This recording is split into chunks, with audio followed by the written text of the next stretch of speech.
You can have a great fishing pole, but that doesn't quite guarantee you're going to catch fish. It also takes some skill on the part of the fisherman. The same can be said for being a photographer in the sport of boxing. It's not so much the camera, but the skills of the man who's using it. Thanks to the skills of our next inductee, we, the boxing fans, have been treated to some of the finest pictures in the history of the sport. He was born on December 23, 1950 in Dunkirk, New York. Growing up, his primary interest was basketball. In fact, he was so good, he was awarded a scholarship to St. Michael's College in Vermont. In 1970, he played in the Hall of Fame All-Star game against future great Dr. J, Julius Erving. Erving, by the way, in that game scored 33 points. Our inductee scored 5, but he was just as proud. After moving to Miami, he struck up a friendship with Cuban sports broadcaster Manolo Alvarez. He was introduced to Florida Boxing Hall of Famers Chris and Angelo Dundee, who began to show him the ins and the outs of the boxing business. He would later learn even more from Florida Boxing Hall of Fame friends such as Hank Kaplan and Enrique Encinosa. His skills as a photographer began to grow, and his reputation began to grow as well. That friendship I mentioned with Chris Dundee opened many new doors for him in boxing. Florida Boxing Hall of Famer Dwayne Simpson took notice of his work, as did another later Florida Boxing Hall of Famer, Brad Jacobs, who was so impressed that he brought him to Tampa to do shows for Florida Boxing Hall of Famer Phil Alessi. He was very popular with boxing people. He would carry around a huge box of his photographs, which people would look through to see if there was a photo of them with a particular fighter. He became popular with the boxing press, too. But when they would approach him for an interview about his work, he preferred, as he would say, to fly under the radar, away from the attention, and just let his work speak for itself. He also enjoyed taking photos of some of the all-time greats, one of his favorites, of course, Florida Boxing Hall of Famer Muhammad Ali. After several decades of taking amazing photographs, he gave a large portion of them to Florida Boxing Hall of Famer Hank Kaplan, who would donate them to a college in New York. These days, he prefers catching snapper as opposed to snapping photographs. And indeed, he's quite good fisherman. He competes in many tournaments throughout the year, but he's also started to put some of the photos he still has on Facebook so new generations can enjoy them. If you ask him what he's most proud of his time in boxing, he'll tell you in a business where there are a lot of fly-by-nighters, the reputation he earned through his work to always be a man of his word was just as important as the quality product that he produced. Ladies and gentlemen, please join me in welcoming to the Florida Boxing Hall of Fame class of 2016 boxing photographer Jim Gestwicki. It might seem crazy what I'm about to say. Sunshine, she's here, you can take a break. I'm a hot air balloon that could go to space. With the air, like I don't care, baby, by the way.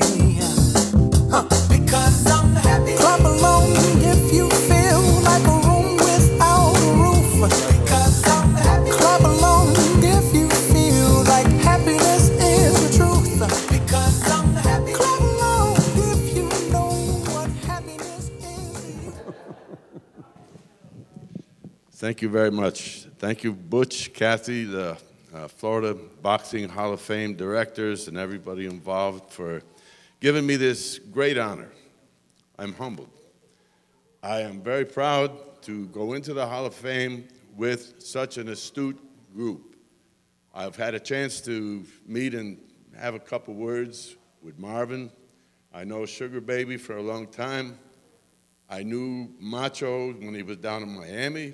Alexis Arguello and I were like partners. He would always pose. If I ever asked him and I had a fan that needed a picture, he was there for me. And we got a lot of pictures. I met with Ray. I had a short talk. Freeman, not Ernie. Ernie's your cousin. Freeman I got to meet. and I have a lot of respect for the fighters and the media. Boxing is like no other sport. I want to thank my family for putting my boxing photography travels into their family routine. As preschoolers, my son and daughter accompanied me on trips to the gyms. I have pictures with world champs with my daughter when she was an infant. I had to take them and babysit. Got to make a buck. They had to come with me. My wife attended some fights, learned quite a bit about what I was up to in these gyms. And she let me convert the washroom in the house into a dark room. I even used her hairdryer to speed up the drying of the pictures.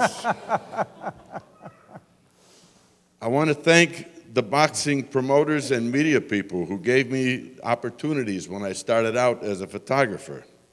This includes a big list, and I can't mention them all, but it includes Chris Dundee, Felix Tudo Zabala, Hank Kaplan, who took me under his wing. I'll make a quick story. I was supposed to, my first month in boxing photography, I shot a fight, and Hank asked me to drop a couple pictures off. And the plan was to drop them off and take my wife out for a Saturday evening. Yeah. I got home at 3 in the morning. Hank hypnotized me with boxing, and that was it. Manolo Alvarez got me started. He was managing a baseball team I played on, and he needed a photographer. He had just come from Cuba, and he was trying to establish himself in public media relations with sports, and he got me to shoot my first fight ringside.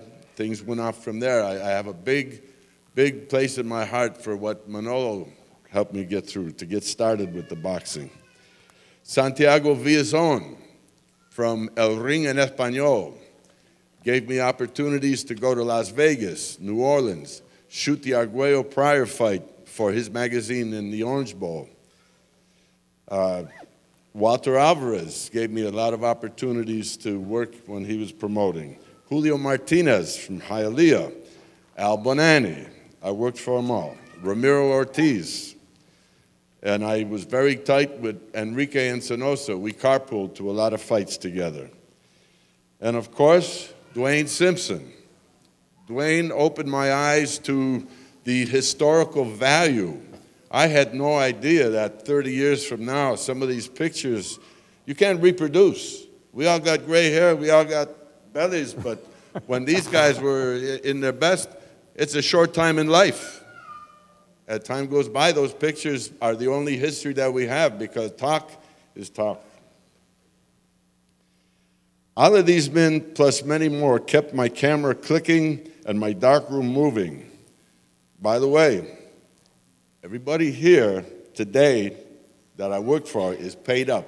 Nobody owes me any money, which is, you can breathe easy.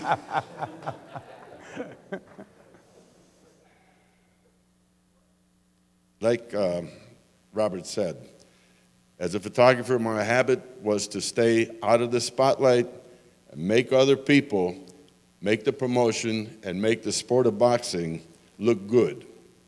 I never got into any stuff that would denigrate a fighter or a boxer or a promotion. Some things are good, some things are bad, but you keep the positive going and you get called back for more work. And my motto, as I told Robert, fly under the radar. As a photographer, you want to stay out of the picture. You want to be in the background making other people look good. I never looked to be quoted. I turned down interviews, radio interviews. I said, there's other people more important than me that need to be out there doing these type of work. But being recognized today is a wonderful feeling because I'm getting some attention. But tomorrow, I'll once again be under the radar. I'm going to do the short version.